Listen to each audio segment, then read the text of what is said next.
The pandemic, partnered with the historic oil crash, has a significant impact on our area economies. Our Tori McGee tells us how the past 6 months have affected our regional market and what may happen moving forward. The oil industry was already experiencing the glut before 2020. In a presentation Friday, James Kemper, an economics professor with South Plains College, says the demand shock from the decrease in consumption led the oil market to crash earlier this year. Oil is still the main economic driver for Midland and Odessa.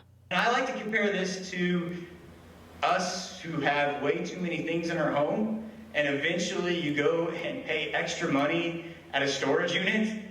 What they had to do is just pay people to take the oil. It seems crazy, but what are you going to do? You have nowhere to put it. Kemper says Lubbock's economy has diversified over the years, being driven by healthcare, food, and retail services.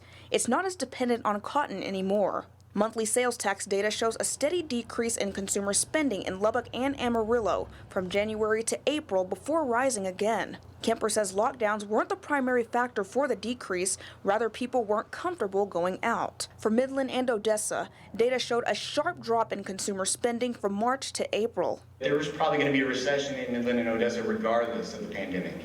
The pandemic just amplified it. It was a perfect storm. People saw their hours cut in the oil field industry because prices were starting to fall. From March to August, Lubbock gained about 60% of the workforce it lost. Kemper says for Lubbock and Amarillo, he remains cautiously optimistic about our economies. Future job growth will depend on the virus, consumer demand, and economic uncertainty. For Midland Odessa, he's less optimistic. The job growth or loss there will depend on the virus globally. Tori McGee, Fox 34 News at 9.